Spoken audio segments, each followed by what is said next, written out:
one of my educations about rail companies came about 30 years ago, when some of my colleagues at City Planning were working very hard to try to find a new set of uses for the CP rail station in the junction. It was a lovely old railway station that was sitting there. It was owned by CP. It was on CP's property, and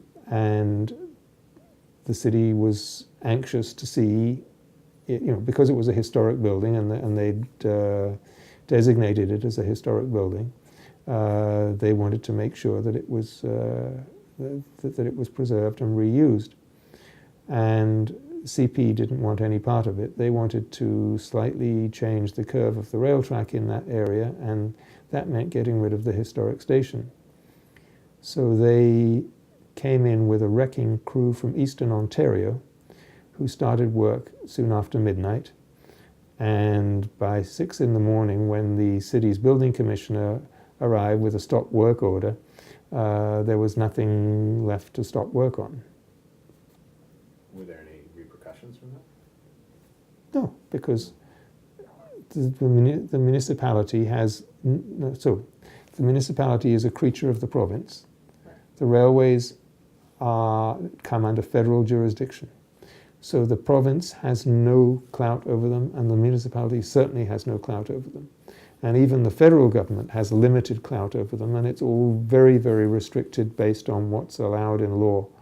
Essentially, Canada was created by the railways.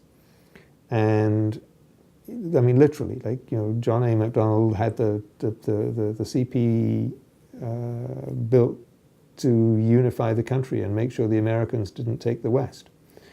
And in order to get the railway, and in the early days of Canadian settlement, getting a rail line through your community was incredibly helpful in terms of the life of your community and its economic health. So the railways could get whatever they wanted.